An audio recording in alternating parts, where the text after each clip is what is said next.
if we were going to have like a standard catchphrase for this show, it could be the show for people who do not trust the plan, because people who trust the plan and are waiting for these unsealed indictments to be sealed are going to be disappointed to learn, Mike, that the FBI brass is basically laughing their way to the bank. How you doing? Good, man. Yeah, I don't really, I don't know, the plan people, that's cool that they're trusting something. I guess it's good to trust something. I just happen to go a different direction. I've gone against the grain for the last 4 years, and I've been right every single time. So it's like when you're on a streak like that, I just go with my gut and with what. Also, more importantly, I found out that in a lot of decades of doing this, I don't know how long I've been in journalism. A long time, like in and out of journalism and intel. I think it spans 4 decades. So you trust what people tell you who know what the hell's going on inside. That's what I do. Right. Sometimes that goes against my biases.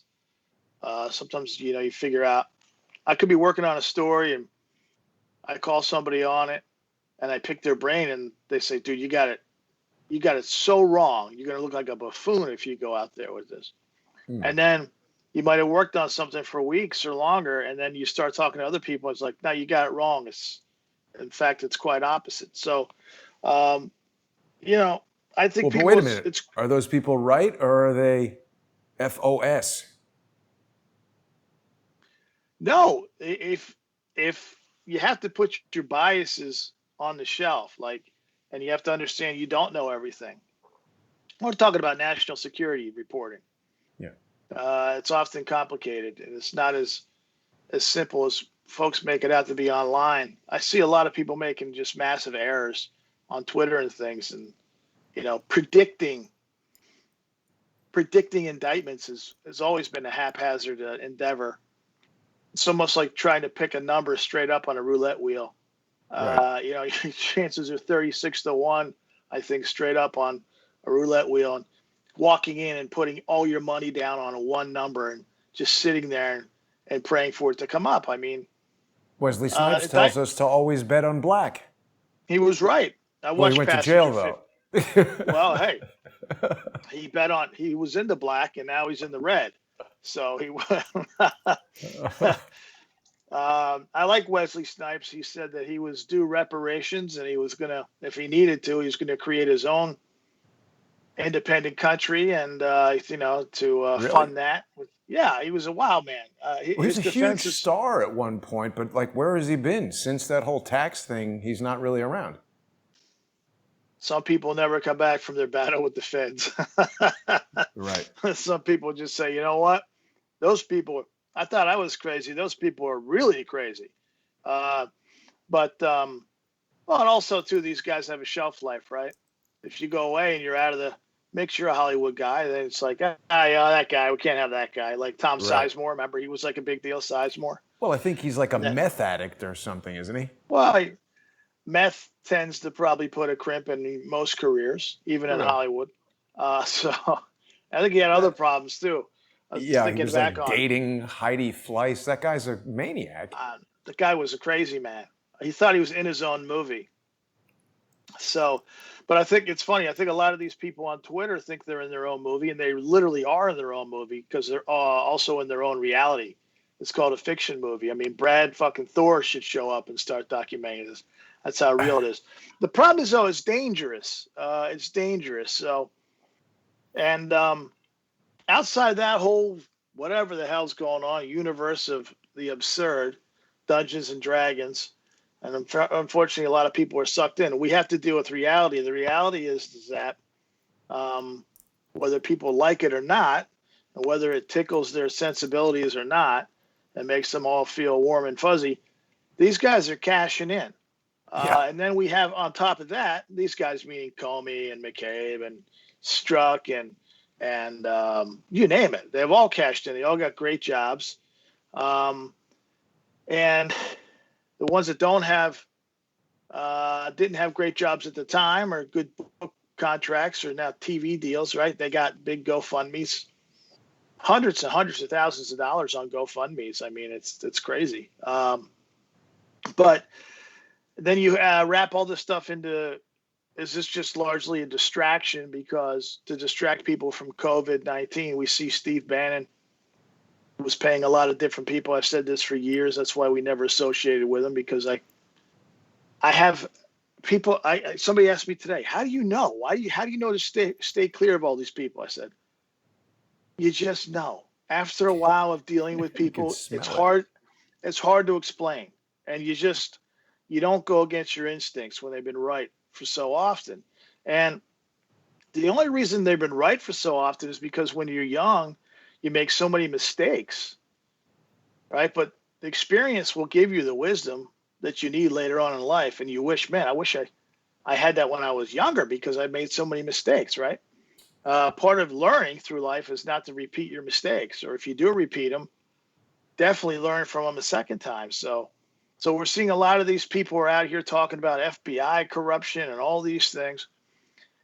Meanwhile, we're locked in our houses. We're losing our jobs. We're losing our houses. It's tough to find food. There's a money crunch, right?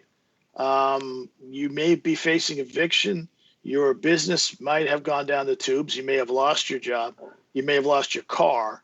You may be losing your apartment, and you may be losing your mind on top of all those things, right? The mental aspect of this, the toll, the anxiety takes on you and everything else, the stress. Oh my God. Yeah. Isolation, right? But there's still this crazy group of people who keep pounding the stories and keeping it alive that somehow we should care about this FBI stuff. I mean, there's part of me, I think if anybody wants to see these guys, and I've said this a lot, go down the tubes legally, it's me. But at the same time, I'm like, well, it's the same time, like it's like what you want versus what you need. I would want those guys to face justice, but what I need to do as a journalist is focus on what I call kitchen table items. This affect COVID-19 and it's everything that comes with it, this crazy, out of control, just monster of mayhem, dealing with civil liberties and personal liberties and fine. It's a complete disaster. Everything that comes with that, I need to focus on as a journalist, and I need to focus on as a father and a husband, right? And those things too. So I don't care about these guys as much as I used to. Now, if something breaks or something, I get good information like we did a couple of weeks ago about them covering up. It wasn't even so much them covering up. Some of the FBI guys are pissed off that the justice, DOJ, is giving guys like Obama and Biden a free pass on the Durham stuff, right? Some of the FBI guys are like, this is not right. But that's always the internal struggle between DOJ and FBI. There's always guys who work the cases and they think that these things are a home run, and often they are, but you got to get to the plate before you can hit a home run. You know what I mean? If justice won't allow you to step up to the plate and stare these guys down, then what the hell's the point of the entire spring training, so to speak? You know, your investigation. What's the point of the entire FBI? We could defund the FBI, give that money to teenagers in Wisconsin or police or somebody who might be able to stop all the rioting. Well, we've talked about what the intent of the FBI is, and I think it's largely a protection racket. And sometimes they'll sprinkle in some indictments here and there that make sense. Mostly they attack small people that are defenseless. There's a lot of political payback cases you see. People who get, attacked. A guy like Stone, different people in the government wanted a piece of Roger Stone for decades, and they finally got him. And you see little cases like that. Manafort, I mean, can anybody argue that Mueller had a stick up his ass about Paul Manafort? I mean, Manafort, Stone, obviously, they must have upset somebody, it seems. Well, yeah, when they were working together, and they upset a lot of somebodies. Lobbying firm, they were pioneers. So when you're pioneers, you tend to upend a lot of apple carts, and some of those apple vendors, so to speak, putting it nicely, they don't forget. So Well, let me hold you on that point for a second, Mike, because you and I are somewhat pioneering, not in that we're the first guys to do news on YouTube and through alternate sources and through podcasts like the Thomas Paine podcast, which people are going to definitely tune into and listen to on iTunes and elsewhere.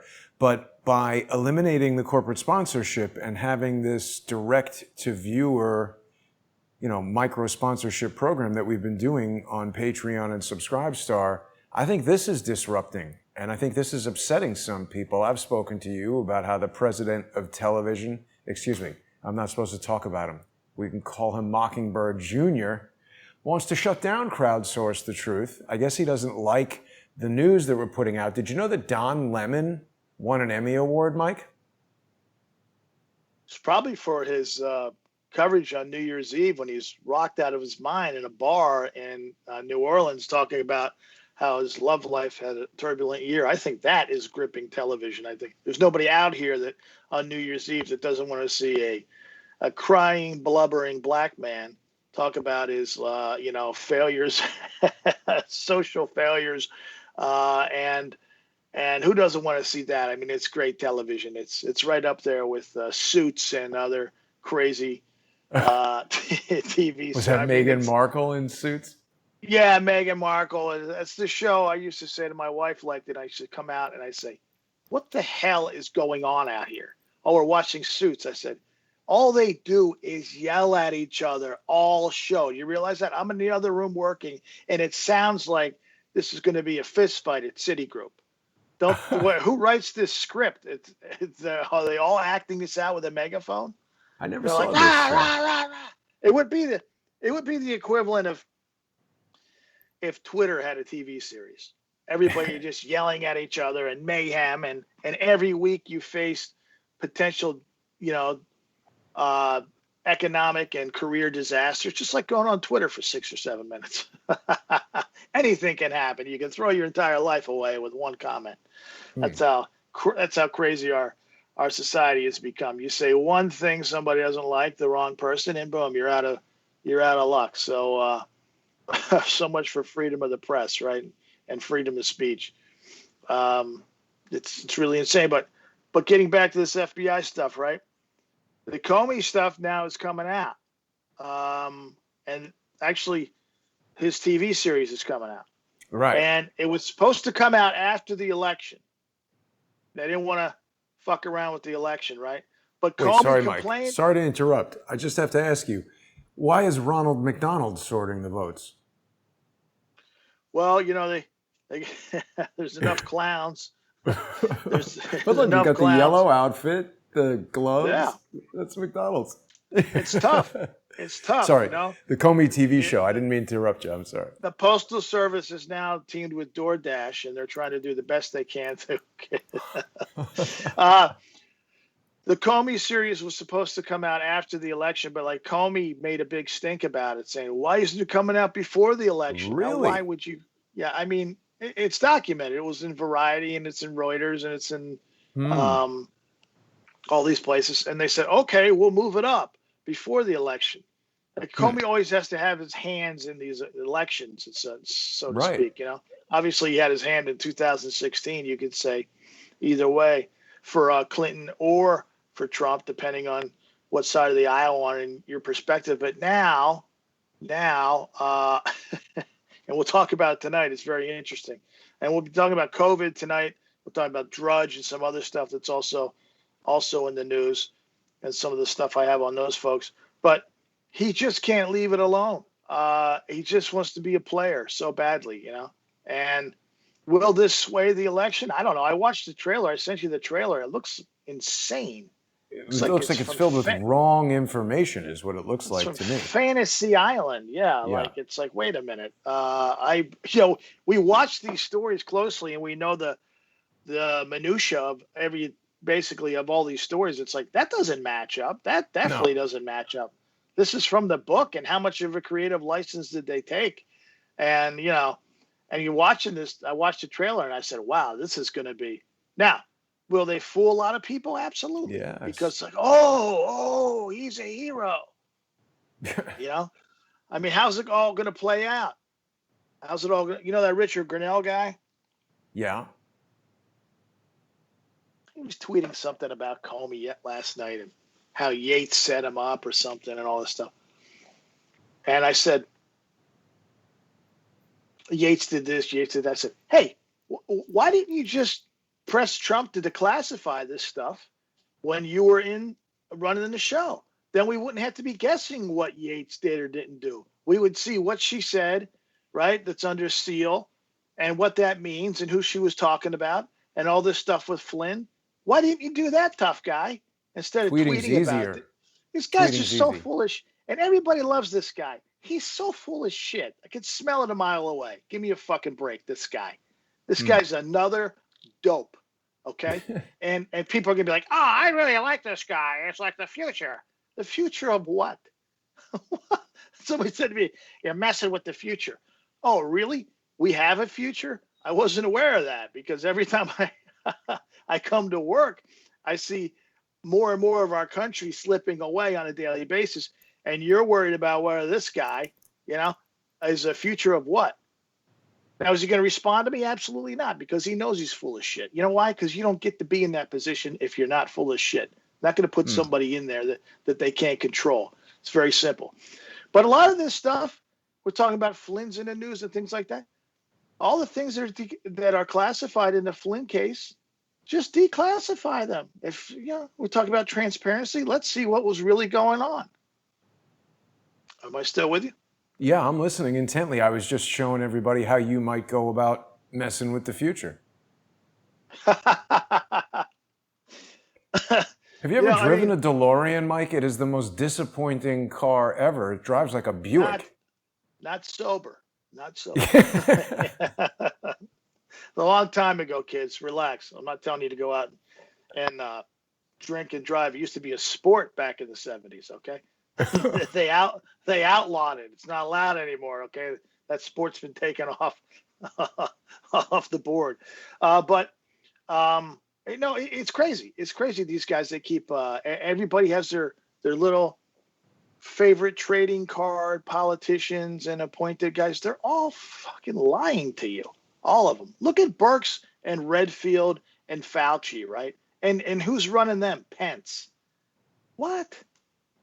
And people think Pence is a good guy. He's running the coronavirus task force. It's a shit show. They change their mind every week on what we should be doing, what we should be wearing, what we should be touching, what we should be cleaning, what we should be spraying with Lysol and Clorox. And then they move the goalposts every week. They don't even apologize. They don't admit that they're the most feckless organization I've ever seen in recent history. And they just expect us to jump around like a bunch of idiots, like a bunch of jumping beans whenever they say, do this, do that. It's insane. And there's no accountability from top down. And it's frustrating, right? Out here where it matters, again, a kitchen table, right? There's a lot of confused people out here. And guess what, bro? Now you got kids today, most of the kids in America, first day of school. And the reports back from my family, from my younger nieces and nephews, right? They're freaked out. They don't know what's going on. The kids are freaked out? Oh, my God. They don't know. They're like, what? I have to sit here? And the stupidity of these school districts now, based on idiots like this that you're showing on screen, they've driven this whole thing out of control. Now, the school districts have to scurry, and we all know school districts and school boards are not very good under pressure, right? No. Because they're not very good under pressure. So now the kids they have to log on to these classes via Zoom, right? That's if you have internet. If you have good internet. If you don't have good internet, you're screwed, right? They log on to these classes, Jason, and then there could be 3 or 4 kids in a family, let's say, right? I don't know what the average is. 3 kids in this country, 2.5 kids. I never could figure out the 0.5 kid. I always felt sorry for the 0.5 kid. It's getting really. I know some of those 0.5. Yeah, I think we're seeing the 0.5s in the street now. Yeah. Running around and burning things. Those are the 0.3s and the 0.4s and the 0.5 kids out there. These dummies, right? But you could have 2 or 3 kids or 4 kids in a family. They all have different schedules, right? On Zoom. They have different lunch periods, and what the parents have to jockey around now and make sure. I'm talking about little kids in grade school, right? And now that in grade school, if you log on to your morning class, then you have to log out of Zoom and log into your English class. It's like you just don't log on and you're on all day. You're logging in and out of these classes, and these kids are like 7 and 8 and 9. How and many their parents are running support problems are they going to have? And I bet you most 7-year-olds are able to work the computer, but I don't think about the insanity though. First of all, you have to adjust to this. You're staring at a screen of a man or a woman or whatever the hell they're presenting it, right? You don't have any access to your classmates, right? Yeah, that's the worst part. You can't no even fuck. I couldn't even. I mean, who am I supposed to? They would have my ass on mute. There would be a mute button, be like, whatever he says, we don't care. If he raises his hand, we don't even see him. He's here, but we can't see him and we can't hear him. That guy cannot be heard. I'd be cracking jokes. Yeah, anybody else out there? I'd still find a way to be a smart ass, but they'll just ice a guy like me. But these kids and the parents now are jockeying around because one parent, if you had two parents working, one parent has to stay home now and juggle this insanity, right? And then whatever financial peril that leads to. We have massive problems here. These people have created massive problems. And guess what? If you thought you were stressed out through the summer and the spring, right? Wait till winter. Now you have to deal with this. Oh my God. What's going on in this country? So there's a lot to talk about tonight on Patreon. Yeah, and we're actually, Mike, we're running out of time here. And we're going to be transitioning over there pretty soon. I'll shut the hell up. No, that's okay. I mean, people want to hear what you have to say, and they're going to want to join us on subscribestar.com/truepundit, patreon.com/truepundit, and Subscribestar and Patreon for Crowdsource the Truth. It's really important that people join us on those platforms. I know a lot of people are, as this pandemic goes on, and businesses aren't opening, Mike. I was out walking around, and it seems to me that between August 30th and September 1st, a lot more businesses have closed, like not renewed their leases, paper in front of them now for rent. I think 30 to 40% of all businesses that I observe in New York City are closed. That's the end of the quarter. So they can, think about that. It's not just to be end of the summer. It's the end of the third quarter going into the fourth quarter of the year, Q4 as it's called. It's supposed to be one of the most profitable times for many companies because of the enhanced spending during multiple holidays. You got Halloween, and then you got, not that that's a major holiday, but I would consider it a holiday, a big parties holiday. And buy booze and stuff. Yeah, Halloween, Thanksgiving, and Christmas, and all the Jewish holidays. You Jewish folks have 640 holidays between now and the end of the year, I'm pretty sure. I don't know. I always wanted to say the wiffle bat mitzvah. Yeah. You know whose hotel that was at? We're talking about? My wife said, remember that hotel we stayed at where those Jewish kids threatened to kill you? And I said, yeah, I remember. She said, I think that's owned by Jared Kushner's family. I said, what? Really? So yeah, it's a Kushner hotel. I almost got beat up by a bunch of hoodlums. No, they were good natured kids. They're just rogue Hasidim. It's okay. You go if you're in a group and you're in a hotel and you're young, you should be running around the halls creating problems. You really should. Getting yelled at by old guys. Well, Mike, we're going to carry on the conversation when we transition over. I just want to remind everybody to tune in to the Thomas Paine podcast on iTunes and Google Podcasts. Mike's always breaking news on there. And people who sponsor True Pundit on Subscribestar and Patreon are going to get access to the commercial-free video version of Paine in the Morning. It also helps keep TruePundit.com going. So it's important for people who enjoy the show and enjoy Mike's reporting to get onto Patreon.com and Subscribestar.com/TruePundit. And if you're watching Crowdsource the Truth, even if you're just enjoying the free shows, if you want it to keep coming, really do need your support. Really trying to break away from this corporate sponsorship mold. This direct-to-viewer micro-sponsorship program is working, but we need your support. And we'll see everybody in just a few minutes on Patreon and Subscribestar for more Paine. I'll see you there, Mike. Thanks, man. Thanks for watching, everybody.